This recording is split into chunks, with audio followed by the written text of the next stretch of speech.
¿cómo les va? Bienvenidos. Empezamos una nueva emisión de Los Siete Locos. Bueno, en estos días están cambiando mucho las cosas. Hay muchas actividades presenciales. Estamos perdiendo el miedo y volviendo a reunirnos.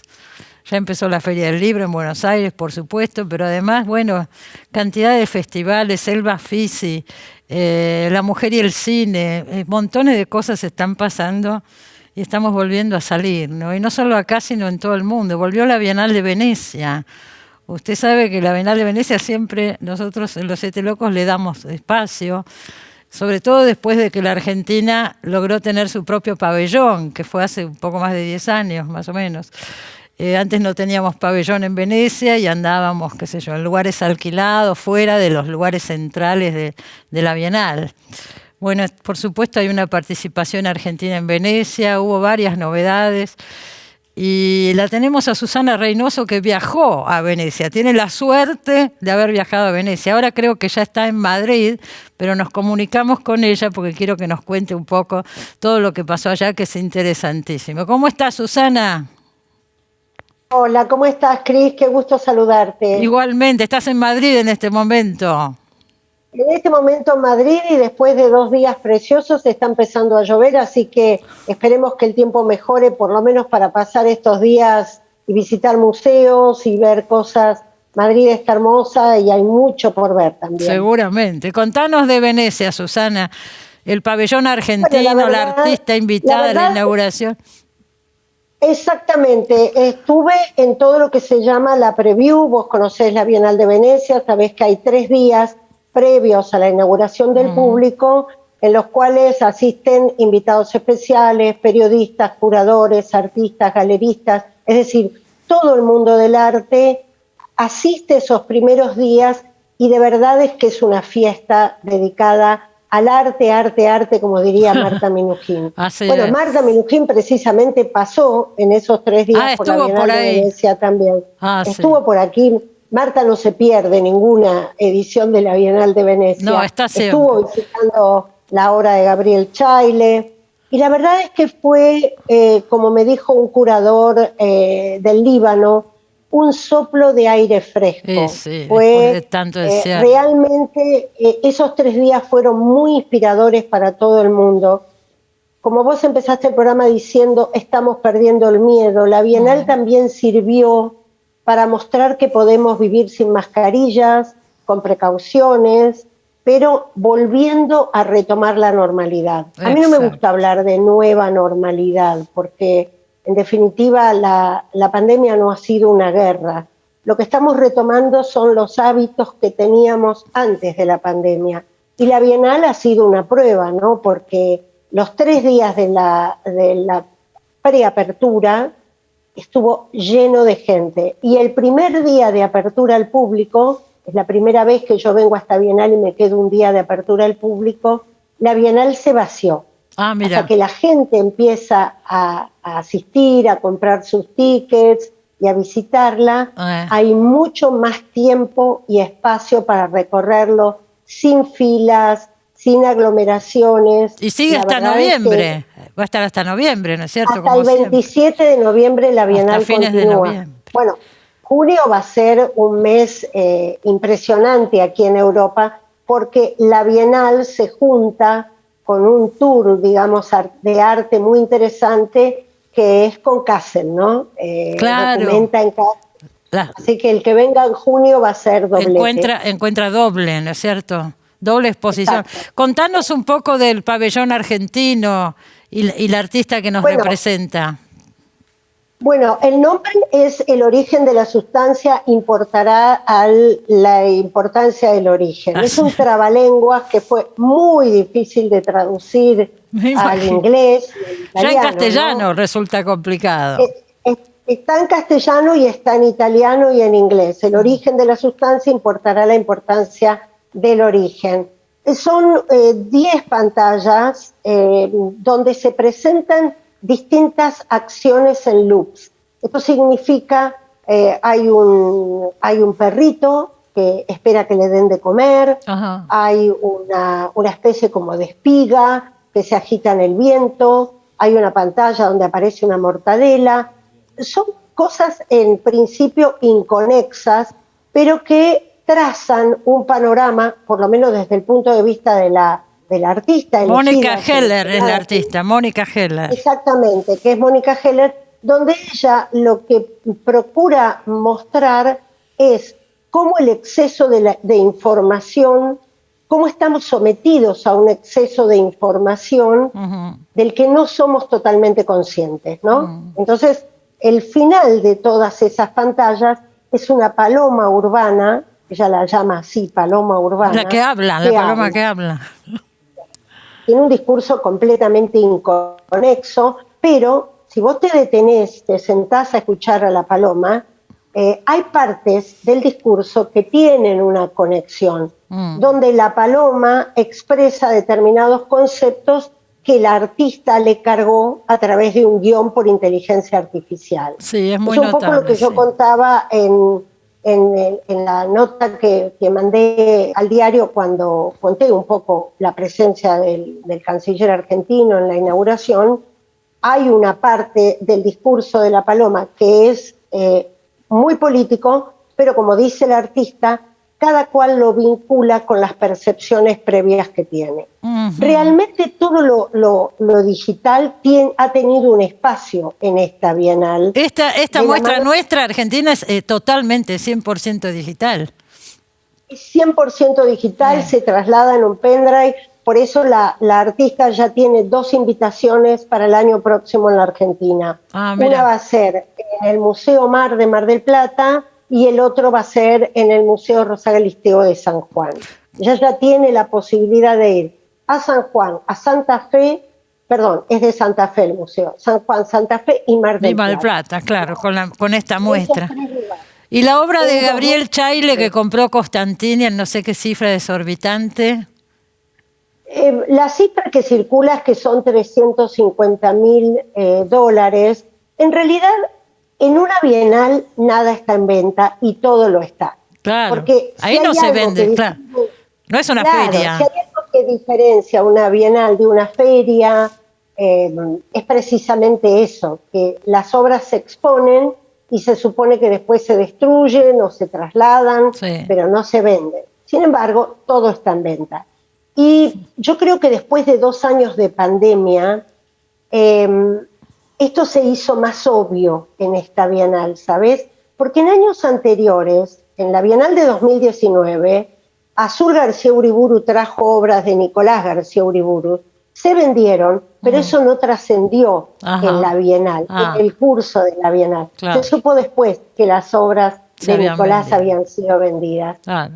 Pero ahora se supo de manera inmediata, y yo creo que esto también es un cambio de comportamiento en la Bienal, ¿no? Saberlo de inmediato. Bueno, la cifra que trascendió son $350.000. Gabriel Chaile tiene un lugar sumamente destacado en la Bienal, porque apenas vos entrás a los arsenales, donde está el pabellón argentino, aparece sobre la derecha el pabellón de los artistas, que es inmensísimo. Aclaremos, Susana, que Gabriel Chaile fue elegido por la Bienal, por las autoridades de la Bienal. Exacto. Nuestra representante es Mónica Heller. Esto es aparte. Exacto, exacto. Hay 2 partes de la Bienal. Una es el pabellón de los artistas que elige la curadora especial elegida por la Bienale, que este año ha sido Cecilia Alemani, italiana, que vive en Nueva York.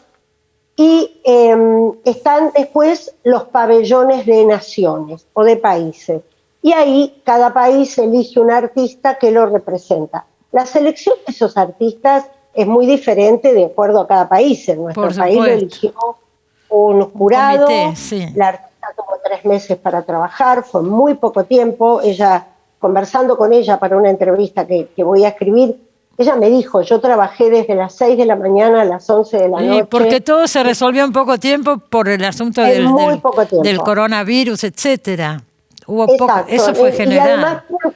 Y además por el cambio de direcciones, ¿no? No nos olvidemos que la Dirección de Asuntos Culturales de Cancillería tuvo 3 directores en muy poco tiempo. Es cierto. Eso también demoró un poco la convocatoria. Sí. Pero el artista invitado tiene mucha más relevancia ser invitado. El que invita a la Bienal, que en este caso es Gabriel Chaile, que está teniendo mucho Exactamente. éxito en Europa. Es un artista tucumano, vamos a decirlo, muy joven. Bueno, él vive en Portugal. Vive en Él Portugal. es un artista que, de acuerdo con las bases de la convocatoria argentina, nunca hubiera podido representar a la Argentina porque está viviendo en Europa. Claro, y la vive en exigencia es que el artista que representa a la Argentina viva en la Argentina. Susana, Así que contanos Gabriel un no poco. hubiera podido. Claro, pero fue invitado por la Bienal, como pasó con León Ferrari y con tantos otros artistas en el pasado. La Bienal Exacto, invita directamente. Contanos un poco de qué viste en general en Bueno, todos los el pabellón pabellones. de Yo los sé que el artistas, 90% son mujeres, los que invitó la Bienal son todas mujeres. el 80% 80. son mujeres.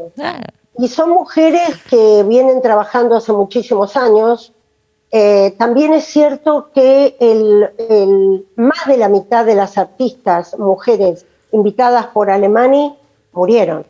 ajá. Porque la convocatoria de este año era La leche de los sueños, que es el título de un libro de Leonora Carrington, Sí, como artista mexicana. surrealista, exacto, muy conocida, e incluso obra de Leonora Carrington fue parte de la gran muestra a Remedios Varo que hizo el Malva en Buenos Aires. Acá el año pasado, sí. Estuvo durante toda la pandemia porque no se pudo levantar y se decidió dejarla casi todo el año 2020, creo que fue. Sí. Bueno, una muestra preciosa donde Preciosa. había obra de Leonora Carrington. Ese título es un poco la invitación de Alemany a reinventarse. Y si hay algo que ha mostrado esta Bienal es que somos capaces de reinventarnos después de te diría, un cimbronazo o un tsunami muy importante como ha sido la pandemia en todo el mundo. Sin duda. No se nota tanto en Venecia, ¿no? Pero cuando ya empezás a salir de Venecia, que es una pintura en sí misma del siglo XV, empezás a notar que la pandemia ha hecho estragos. Entonces, y te lo digo, se nota en Europa, así que mucho más en un continente como el nuestro, ¿no? Sin en lugar una a región dudas. empobrecida. Así que, ¿Dónde estuviste? Antes de Venecia fuiste a Roma, Susana. ¿Estuviste en Roma? No, ¿Dónde estuviste? yo hice directamente a través de París el viaje a Venecia y ahora sí voy a empezar A recorrer volver. un poco. Exacto, sí, hasta la primera semana de mayo. Bueno, te agradecemos mucho esta participación, nos diste un panorama de todo lo que está pasando en Venecia y bueno, que siga bien tu viaje, ya nos veremos. Me preguntaste qué es lo que más me había gustado, Sí. El pabellón de Francia. ¿De Francia qué hay? ¿Qué muestran? Ganó una mención, Los sueños no tienen título, se llama. El pabellón de Francia es un homenaje al cine y es un homenaje, en definitiva, a todo lo que podemos construir cuando decidimos reinventarnos. Reinventarnos. ¿Hay un artista? ¿Es un solo artista? ¿Cómo se llama? ¿Te acordás? No me acuerdo, no, es un grupo de artistas que trabajó en el pabellón y algunos de ellos vienen del cine, pero es un gran homenaje a la multiculturalidad y a la mixtura de la cultura, porque es un homenaje a Argelia.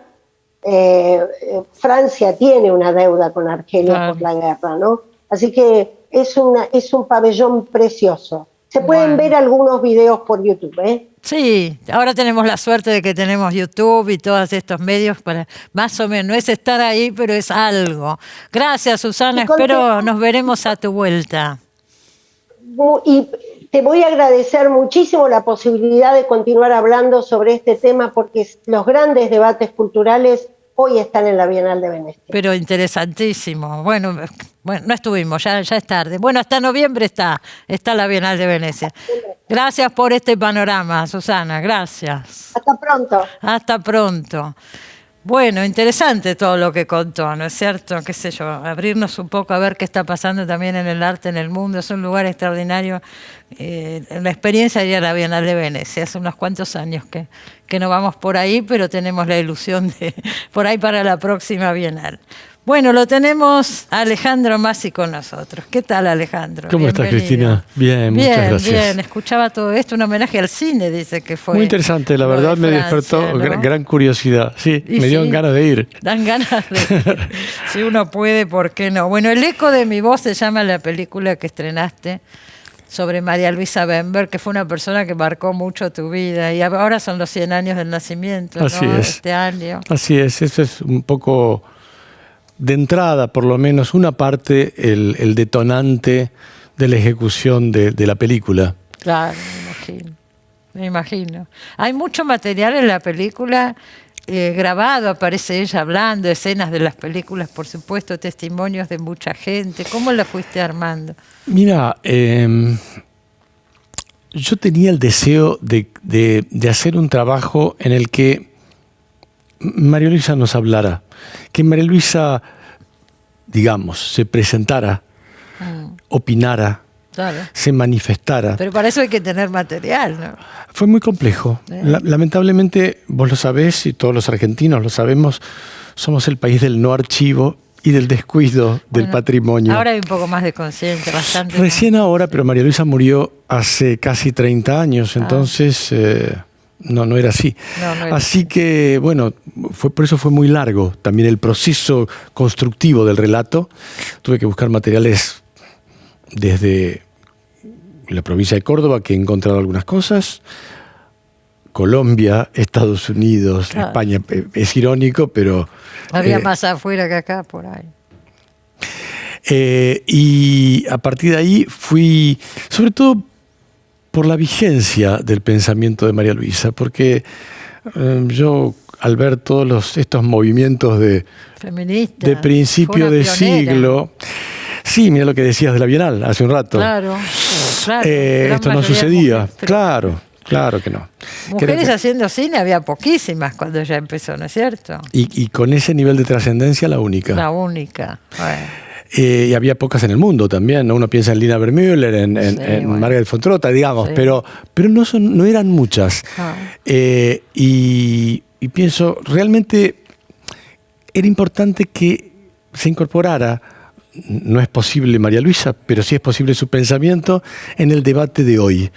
Y a partir de allí también puse en marcha el proceso. Me parece que es enormemente vigente. Ella era una constante con los temas de la mujer siempre. Viendo la película o la novela, le daban una entrevista y ella hablaba de este tema, siempre estaba hablando de este tema. Es que también los contenidos de su obra, claro, Cristina, digo, realmente hay una gran convergencia entre un aspecto ideológico y un valor artístico, digamos. Claro, las dos cosas, ¿no es cierto?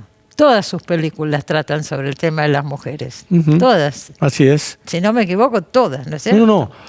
Completamente todas. Era lo que ella quería decir. Y era muy gracioso porque en la última etapa, ella decía, después de haber hecho, para ella fue una bisagra en su producción, la biografía de Sor Juana Inés de la Cruz. Claro. Yo la peor de todas. Y ella decía, después de haber contado y haberme metido con la vida y la obra de Juana Inés de la Cruz, yo lo he dado todo. Yo no creo que yo pueda dar más con respecto a mi opinión y a mi posición política sobre la mujer. Y a continuación hizo otra película sobre la mujer. Obviamente, sí, de eso no se habla, que si bien está Mastroianni, por supuesto, en un rol protagónico, y Luisina Brando, pero digamos, es en torno a Charlotte, la enana de la película. La famosa enana. Ahora, vos recién hablabas de Eso no se habla. Vos empezaste a trabajar con ella ahí, ¿no? ¿En De eso no se habla? No, en Yo la peor de todas. En Yo la peor de todas. Claro, no, cuando eso yo quise decir, la de Sor Juana, Yo la peor de todas. Claro, pero yo había leído que ella había comprado los derechos de Las trampas de la fe de Octavio Paz. Me parecía un proyecto muy interesante, siglo XVII, finales del siglo XVII. Y me acerqué, conseguí una entrevista con ella y a partir de ahí empecé primero trabajando en todo el aspecto de investigación histórica. Porque vos todavía no filmabas en esa época. No, yo había egresado de filosofía y me interesaba muchísimo. Había visto Miss Mary, que me había parecido una película muy interesante, muy autobiográfica. Si bien no es exactamente autobiográfica, pero debe ser la más autobiográfica. Lo es. Sí, seguramente. Si recordamos, Camila, ¿no? Lo que fue Camila. Fue un éxito impresionante. Fue un éxito impresionante. Iba a decir una cosa que no. Ajá. ¿La primera cuál fue? ¿Con Luisina Brando? ¿Cuál fue la primera? No, la primera que la gente vio de María Luisa como primera película es Momentos. Con Graciela Dufo y Solá. Correcto. Sí. Pero el primer libro que ella escribió fue Señora de Nadie. Bueno, pero no dirigía. No, sí. Después la dirigió, la dirigió en segundo lugar, no. Crónica de una señora fue su primer libro, y Triángulo de Cuatro. La primera la dirigió De la Torre, la segunda Fernando Ayala. Claro. Con Graciela Borges y las dos. Telma Viral, sí, la segunda con Telma Viral. Ella las escribía, pero no las filmaba.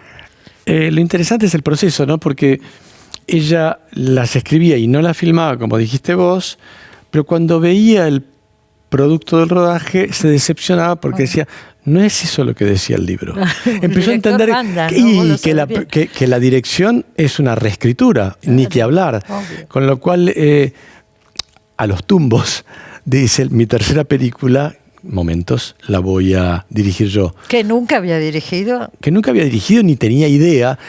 Había asistido Obviamente a los rodajes de las películas. Cine, nada. No sé si había donde estudiar tampoco. Con lo cual fue con pánico, pero también con una clara convicción. Es muy interesante porque fue con pánico, pero con convicción ideológica y convicción y decisión narrativa. Sí, sí. Hay que animarse, ¿no? Y más que era una señora con sus 58. hijos, su familia, 58 años. Sí. Y filma estas que dijimos, Momentos, Señora de Nadie, y después Camila.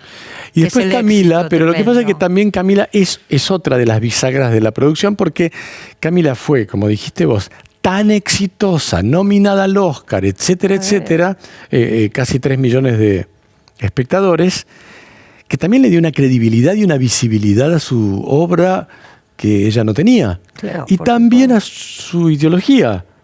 Pues también ella ya venía hablando de todo esto. Entonces, claro, le dio una seguridad que ella hasta ese momento no tenía. ¿Con Camila empieza Lita Stántica a trabajar con ella? No, antes de entrada. De entrada. Cuando ella quiere dirigir, ella la va a ver a Lita y le pide ayuda. Y Lita era socia de Alejandro Doria, que tenían una productora. Doria no quiere coproducir Momentos, y Lita se va. Y a partir de ahí trabajan juntos, y a partir de ahí después fundan GEA, la productora que tuvieron ellas una década. Muy potente, además. Muy potente. Hicieron muchísimas películas. ¿Cuántas películas hizo? 7, 8. María Luisa con Lita hizo 5. ¿Más? Pero la productora hicieron muchas películas, digamos. Producían también a otras sí, películas. Servicios de producción, productora, con otros proyectos. De hecho, la película de Lita, Un muro de silencio, la producen ellas. GEA. Claro. Eso no sabía. Pensé que había producido solo sus películas. No. Entonces fue una productora grande. Vos, a partir de que empezaste a trabajar con ella, en Yo la peor de todas, siempre estuviste en las películas. Sí, de hecho, cuando María Luisa se enferma, nosotros estábamos... tenía María Luisa el cuento de autobiografía de Irene, El impostor, de Silvina Ocampo. Sí. Un cuento largo y bien complejo, un cuento caracol, digamos, un cuento con una historia dentro. Estábamos adaptando ese libro guión, que después finalmente ¿lo filmaste vos? Fue mi ópera prima. Tu primera película, ¿cierto? Terminaste vos ese trabajo. Exacto. Es muy impresionante, es como un testamento, ¿no? Que ella te autorizó a terminarlo. Sí, se generó un vínculo que fue modificándose en lo profesional y creciendo en lo afectivo a lo largo del tiempo, ¿no?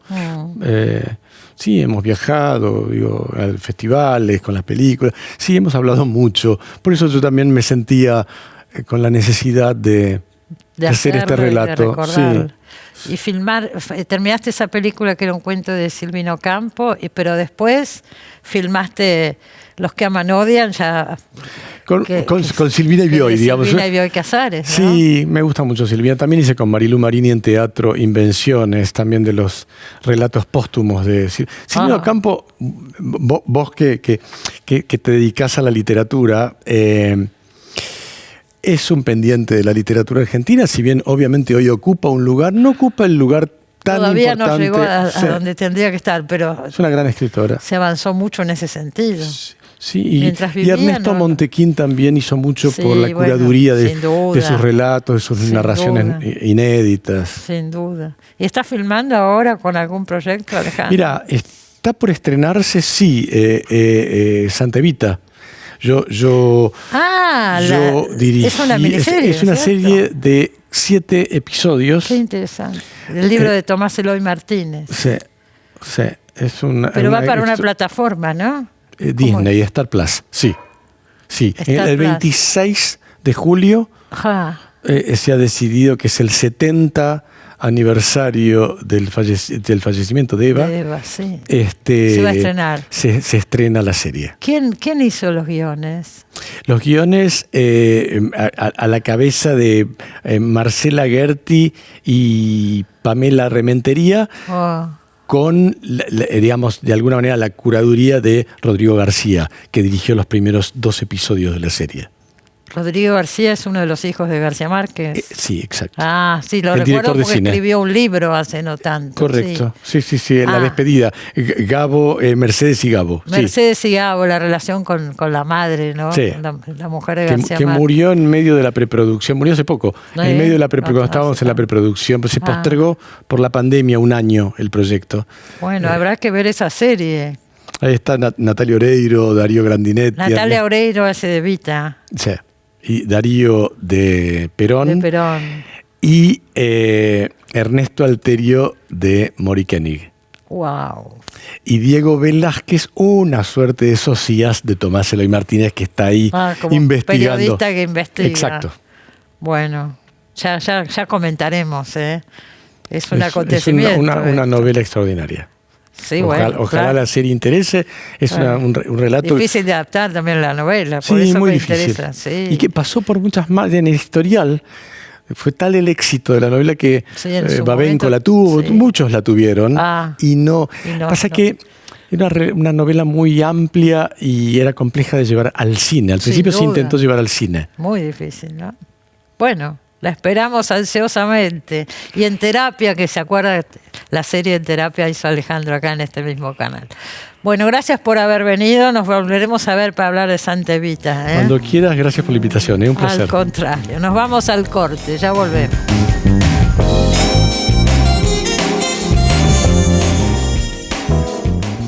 Bueno, decíamos al inicio del programa la cantidad de festivales, de ferias, no solo la Feria del Libro. Hablamos hoy de la Bienal de Venecia.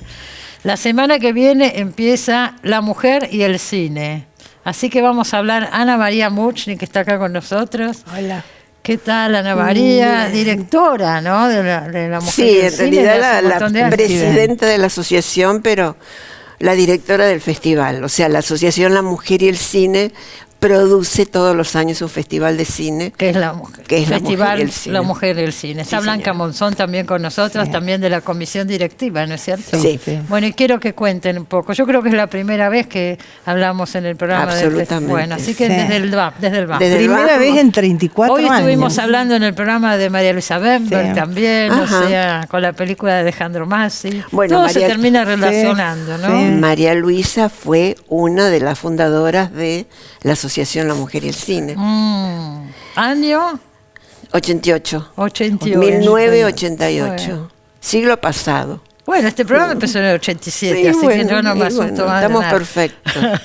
Sí, les cuento, la Asociación La Mujer y el Cine se fundó en 1988 por iniciativa de una marplatense llamada Susana López Merino, que convoca a un grupo de mujeres, entre las cuales una periodista, está, ¿cierto? Susana López Merino. Y escritora.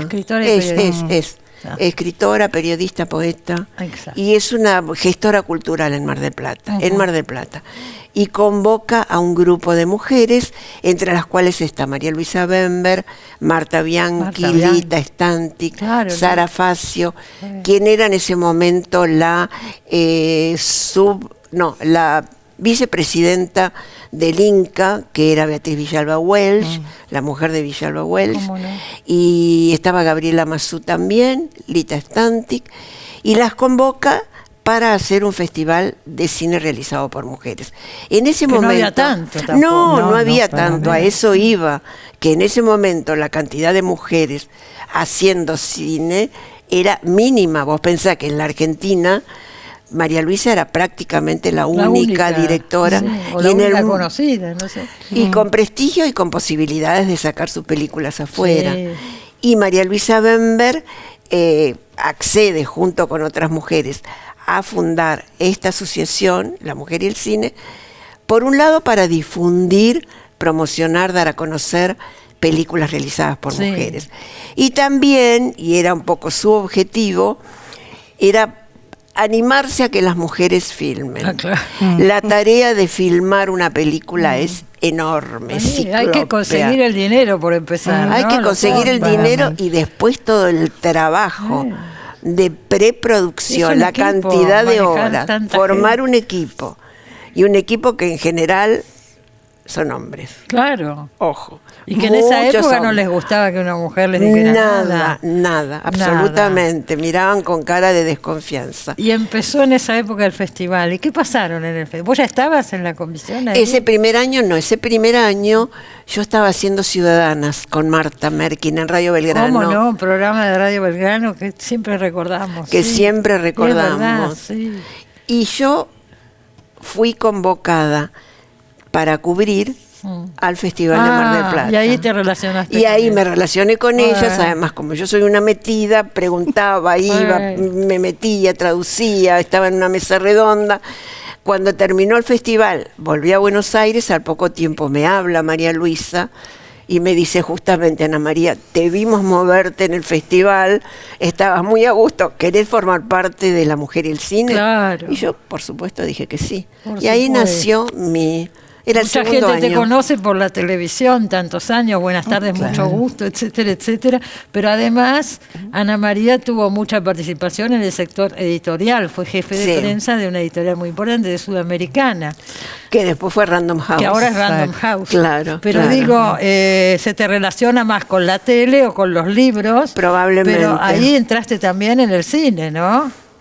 Sí, en el cine entré yo. Lo que pasa es que yo venía un poco de una familia. Mi hermano es Hugo Santiago, un director de cine muy conocido, muy prestigioso. Bueno, toda tu familia relacionada o con los libros. Con libros o con cine, efectivamente. Y hoy mi hijo y mi nieto hacen cine, o sea que ya es genético. Ya está. Y Blanca María, contá un poco de tu actividad. ¿Sos crítica? Sí, crítica de cine y de arte. Y fui directora del Departamento de Audiovisuales del Centro Cultural Borges durante 21 años. Hasta hace un año más o menos. Hasta hace un año. ¿Y cuánto hace que estás en La Mujer y el Cine? Como 10 años aproximadamente, quizás un poco más. Es un tiempo. Yo digo, va a haber funciones, por lo que yo tengo acá, ¿dónde?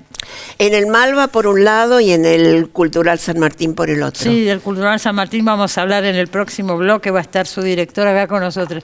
Pero en los dos lugares va a haber programación. Va a haber una programación, un panorama nacional de 15 largos, digamos que es un recorte de parte de lo mejor del cine argentino, que para nosotras es muy importante porque, dado que el problema de la exhibición es un problema serio en Argentina, sin duda, serio, entonces, bueno, La Mujer y el Cine contribuye a que se puedan dar, o sea, que se exhiban películas que quizás solo tienen oportunidad, algunas, de ser exhibidas en los festivales. Sí, estamos hablando de películas argentinas. Sí, de películas argentinas. 15 largos que se verán en el San Martín, de películas hechas por mujeres, o sea, argentinas. Argentinas de todo. Aparte, perdón, lo que están diciendo, porque se relaciona un poco con este tema del Inca, los subsidios que tanto se estuvo discutiendo. Absolutamente.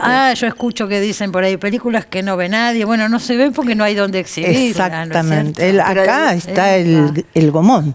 Claro. Es bueno. Está el Gomón y pará. Es bueno recalcar que la entrada es libre y es gratis, tanto del Malva, que es la otra sala, como el Cultural San Martín. Todo gratis. ¿Tienen apoyo institucional? Tenemos apoyo, apoyo. Este año tuvimos bastante apoyo, lo cual nos dio un poco así de aire. El aire como ¿Quién les apoya? ¿Quieren decir empresas? Sí, yo no tengo problema. El Inca nos apoya, Mecenazgo.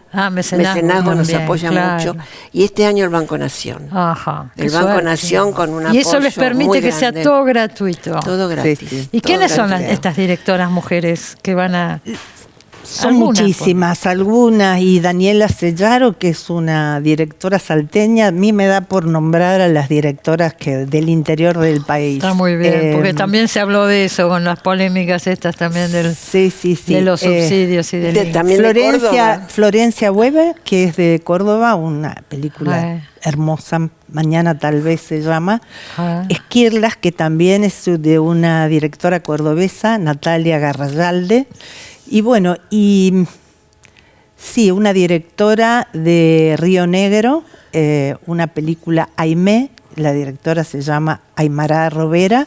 Bueno, y las demás son mucho más conocidas, que son de todas de Buenos Aires. Pero qué bien, no me alegra esto, pero pienso qué trabajo que hay atrás, porque hay que conectarse muchísimo con todas estas personas. No, pero además hay paralelamente un concurso de cortometrajes, que es lo que realmente nos mueve, porque presentan sus trabajos chicas muy jóvenes, muchas veces salidas de las escuelas de cine, y que tienen la posibilidad de presentar por primera vez sus películas, sus cortos. Y esto actúa como disparador, digamos, de nombres que luego han sido directoras muy conocidas, no sé, Lucrecia Martel, Julia Solomonov, Paula Hernández, su primera película, su primer corto. Yo digo una cosa, ¿no? En el año 88 era una cosa y ahora es otra. Ajá. Si se dice la mujer y el cine es porque todavía merece una mirada especial, un apoyo especial el tema de las mujeres relacionado con el cine.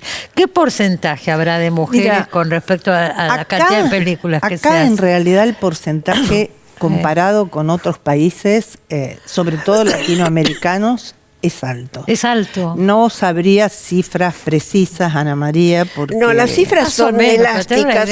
Cuando empezó el festival hablaban de un 5 a 7%. Mundial. Era mundial. Hoy hablan entre 25 y 30, pero parece ser, y esto lo leí hace poco en un informe francés, que la pandemia bajó el índice, o sea, bajó todo el índice de filmaciones, pero muy especialmente de mujeres. ¿Y por qué será eso? ¿Quién lo sabe? ¿Quién lo sabe? ¿Por qué especialmente? Bueno, ahora parece ser que ahora empezaron de nuevo y está empezando a subir de nuevo el índice. Pero hay, tanto en Europa como en Estados Unidos, en la India, en países asiáticos, empieza a haber así asociaciones como la mujer y el cine. Asociaciones que nuclean a las mujeres filmando. En México, por ejemplo, vos lo sabés muy bien. Ahora hay un panorama, nosotros tenemos también, que esto es bueno contarlo, tenemos un panorama internacional que va a ser proyectado todo en el Malva.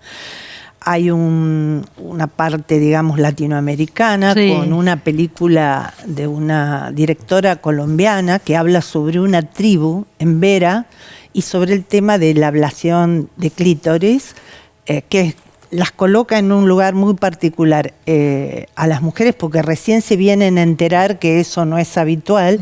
Y ni siquiera pertenece a su cultura. Luego tenemos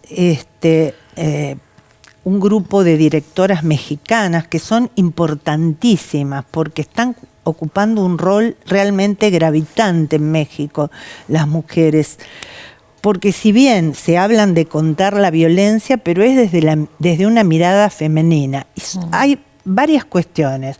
Por un lado, que las mujeres se unen a realizar, a filmar, son guionistas, directoras, montajistas, grupos de mujeres, y con un tema como es la desaparición forzada de personas en México, en los migrantes fundamentalmente. Y todo, las películas hablan fundamentalmente de ese tema. Y luego tenemos que Ana trajo una película de Isabel Coixet.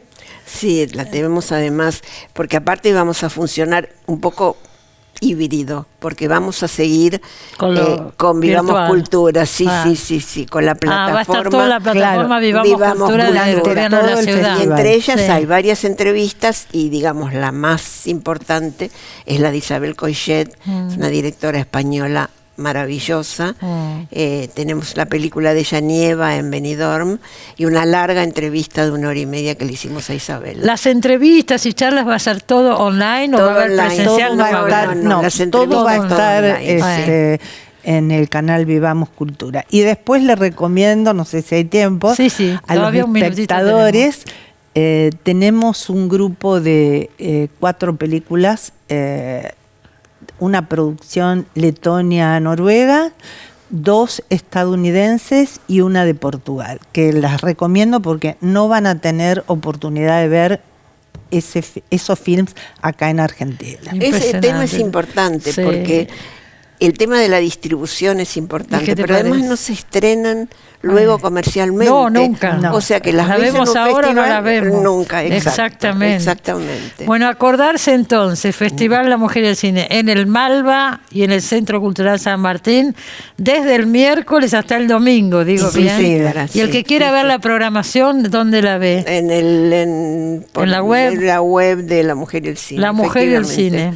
Exactamente, ahí está absolutamente toda la programación. ¿Cuántas películas son en total? Y 15 y 9. 15 y 23 y los cortos son 35. 35 más los whips nuestros. Más los whips, claro. Son los whips, ¿verdad? Work in Progress, es una sección. Work in Progress. Claro, donde las chicas presentan sus películas que no están todavía terminadas, que les falta así. Sí. Y hay una serie de sponsors que van a ir a mirar ahí a ver si apoyan. ¿De qué manera está muy apoyan? Bien porque están ahí como estimulando. ¿Qué te parece? Así terminan las películas. Qué trabajo todo esto, ¿eh? Felicitaciones, me alegra que hayan venido. Cristina, y los esperamos. Sí, habrá que ir a ver todo. Algún día venir y esperamos.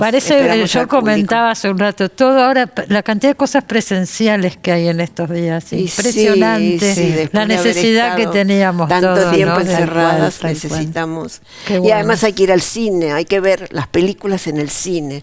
El cine, claro, hay que apoyar al cine. Vamos por el cine. Gracias a las dos por haber venido. Gracias a vos, Cristina, muchas gracias. Nos queda un bloque todavía. Ahora volvemos, enseguida volvemos.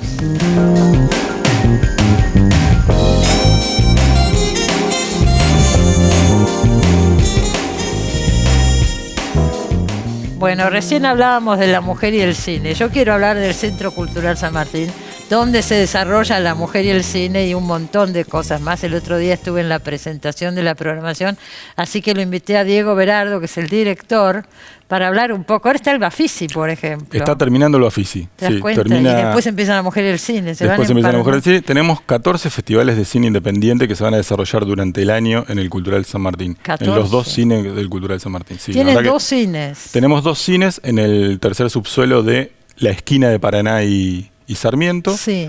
En esos 2 cines, además de desarrollar una programación muy propia del cultural, como es el Cultural de Culto o grandes autores, se desarrollan festivales de cine independiente como el Festival Migrante, Rojo Sangre, bueno, La Mujer y el Cine y otros tantos que son de Argentina y de Latinoamérica y también algunos vinculados a países de Europa, en una programación que transcurre durante todo el año. Pero sí, son 2 cines muy, muy lindos, muy... ¿Se paga la entrada ahí? Algunos son gratuitos y otros se pagan entradas, pero es una entrada que sale $200. Hay que aclarar bien esto porque parece mentira, pero hay mucha gente que confunde el Teatro San Martín, que da sobre la calle Corrientes, y el Centro Cultural sobre Sarmiento. Como es todo un complejo arquitectónico de Mario Roberto Álvarez, maravilloso, parece que es lo mismo, pero no es lo mismo. No es lo mismo, somos hermanos. Ellos son nuestros hermanos mayores, están atrás nuestro. Y esto no es un teatro, es un centro cultural. Esto es un centro cultural. Y que además hay teatro, hay cine, hay muchas cosas. Para nosotros es un centro de pensamiento y expresiones contemporáneas, en donde se desarrollan actividades escénicas, actividades vinculadas al cine, pero también actividades vinculadas al pensamiento, la experimentación, el diálogo. ¿Qué dijeron en la presentación? Que va a haber un ciclo, 40 años de democracia. Queremos empezar a celebrar este año los 40 años de democracia. Queremos adelantarnos un poquito porque entendemos que el 2023 va a ser un año muy movido, en donde como es electoral todo el mundo va a estar hablando y nosotros queremos darnos un espacio en donde podamos reflexionar acerca de estos 40 años de democracia desde la cultura, el aporte que la cultura hizo para la construcción de estos 40 años de democracia, pero además una cosa que para nosotros es muy importante y es las cosas buenas que la democracia fue generando en estos 40 años, teniendo en cuenta tanto escepticismo que hay últimamente, tanto enojo que hay últimamente, contarle a la sociedad, sobre todo a los jóvenes, que en estos 40 años, más allá de algunas cuestiones que no se pudieron resolver, hubo muchas cosas positivas que la democracia fue construyendo en estos 40 años. Van a ser el eje en lo positivo. El eje es en lo positivo. Vamos a estar hablando de cultura, de las artes, vamos a estar hablando del medio ambiente, vamos a estar hablando de la educación, vamos a estar hablando de la política, vamos a estar hablando de las ideas, de la creatividad. Bueno, todo eso. ¿Cuándo empieza todo eso? Eso empieza todo en agosto y va a ser el último semestre del año. El último semestre. Hay teatro también. Tenemos 5 salas de teatro en el Cultural San Martín. Claro, que es enorme. Claro, porque es además enorme. está la parte nueva que se hizo en el subsuelo. Arriba de los cines hay una sala de teatro donde ahora se está haciendo una obra muy hermosa que se llama 1 y 1000 de Jimena del Pozo y Sebastián Suñé. Sí. Una obra que habla de las mujeres. Y se está haciendo Lorca también con dirección de Laura Paredes. Y está Chicos de Varsovia. Terminó Chicos de Varsovia hace una semana. No la van a reponer, yo me quedé con ganas de verla. Vamos a intentar reponerla en el 2023. ¿Se acuerda el libro de Ana Weissuk, que estuvo acá cuando salió? Y me interesaba especialmente. Sé que va mucha gente a ver eso. Todas las funciones fueron con entradas agotadas. Una programación realmente y una obra muy maravillosa, ¿no? Muy sensible. Dennis Smith, que fue su director y además adaptó el libro, hizo una apuesta muy, muy interesante con una Laura Oliva para mí maravillosa. Pero bueno, terminó el domingo pasado. Vamos a intentar que se reponga en el 2023. Pero tenemos una programación con 18 obras que van a transcurrir durante todo el 2022. En las distintas salas que tienen que ver con la danza, con el teatro, también tiene que ver con la actividad performática. Nosotros tuvimos residencias. La idea es dar espacio a jóvenes, a gente que está empezando, ¿no es cierto? No consagrados por ahí. No, nosotros tratamos de hacer una combinación en realidad, que lo consagrado acompañe y potencie lo nuevo que está surgiendo en la cultura de la ciudad. Y además generando un espacio donde los artistas jóvenes de la ciudad, o lo nuevo de la ciudad, no necesariamente joven, en términos etarios, pueda encontrarse a crear en el Centro Cultural. Entonces tenemos un programa de residencias artísticas y creativas, de las cuales algunas luego se presentan en el Cultural San Martín o algunas otras se presentan en otros espacios de la ciudad, pero para nosotros es muy importante que puedan encontrarse en el Cultural San Martín a crear. Ahora este año arrancan 6 nuevas residencias creativas en donde... Dan un espacio para que se pueda trabajar ahí. Damos un espacio para que se pueda crear una obra en un proceso de punto cero, en el que se investiga, se experimenta, se prueba y error, pero además damos un acompañamiento económico a través del Ministerio de Cultura de la ciudad para que puedan desarrollar esa actividad, no te digo en donde la desarrollan con todas las comodidades económicas, pero es una ayuda económica para que puedan estar tranquilos a la hora de crear. Claro, perfecto. Yo recuerdo el Centro Cultural San Martín en los inicios de la democracia. El otro día estaba Javier Torre en la presentación de la programación, que fue el director. Fue una época inolvidable. Después, bueno, los avatares del país y ahora están intentando que resurja, ¿no es cierto? Porque esa historia es real. Pasaron cosas maravillosas en ese Centro Cultural San Martín en los años 84, 85, 86, pero... visitas de personalidades de todo el mundo importantísimas. Todo el mundo iba al Cultural San Martín, todo el mundo viene al Cultural San Martín. Ahora también hay mucho movimiento. Vamos a tener, de hecho, mucha programación internacional con propuestas que vienen desde Finlandia hasta Uruguay, pasando por Chile, España, Brasil. Vamos a tener programación de artes escénicas, pero también vinculada a la música. Pero lo que te quería decir en relación a eso que acabas de comentar, que fue un año en donde la cultura tuvo mucho que ver con justamente esa primavera democrática que se vivió en esos inicios, y Javier fue muy importante, es verdad. En el Cultural San Martín se hizo el primer encuentro nacional de mujeres, se hizo la primera noche de la filosofía, donde pudimos encontrarnos a pensar. Enorme cantidad de eventos, pero además en ese edificio funcionaban las oficinas de la CONADEP también. En ese edificio fue la sede de la CONADEP durante todo ese proceso en el que recibían las denuncias de los familiares de detenidos desaparecidos, pero al mismo tiempo se juntaba el Consejo a sesionar y elaboró el informe final que le entregaron al presidente Alfonsín. Exactamente. Funcionó en el segundo piso, que de hecho todavía nosotros guardamos la mesa como una reliquia, porque para nosotros es muy importante. Y el año que viene, como cumple 40 años, vamos a generar toda un espacio de muestra inmersiva en donde la gente pueda recordar ese momento de trabajo de la CONADEP y al mismo tiempo rendir un homenaje a esos 40 años de trabajo de la CONADEP. Excelente. Yo recuerdo mal, Diego, vos antes de dirigir el Centro Cultural San Martín, ¿dirigías otro centro cultural de una universidad o me Yo equivoco? dirigía, A ver, contá eso. Dirigía el Centro Cultural de la Universidad de Buenos Aires, de la Facultad de Ciencias Económicas de la Universidad de Buenos Aires. Que se llamaba Sábato, el Sábato. El Sábato, el Centro Cultural Ernesto Sábato, que lo vino a inaugurar él en el año 98, y que, por suerte, la facultad siguió siempre sosteniéndolo, y hoy sigue, a pesar de la pandemia, reabriendo sus puertas y desarrollando actividades, con mucha alegría, ¿no? También generando espacios para que el sector independiente de la ciudad y los estudiantes de la facultad puedan encontrarse a desarrollar actividades vinculadas al ocio, que le permita inclusive mejorar su rendimiento académico a los estudiantes de la facultad, pero también que la cultura independiente encuentre ahí un espacio para crear. Para nosotros es muy importante ese concepto. Y sí, sin duda. Bueno, acuérdese que está este lugar fantástico en pleno centro con todas estas actividades. ¿Dónde se puede ver toda la programación? ¿Hay una página web? Exactamente. El Cultural San Martín queda en Sarmiento 1551 y la página web es elculturalsanmartin.ar. Muy sencillo. Ahí va a encontrar todas las obras de teatro, las películas y todos los eventos que se están desarrollando. Nos tenemos que ir porque se terminó el programa.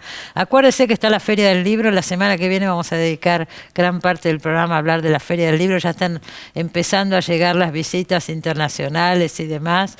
Así que la semana que viene, Feria del Libro. Por ahora nos despedimos. Buena semana para todos. Gracias, Diego. Muchas gracias a vos por la invitación. Chao.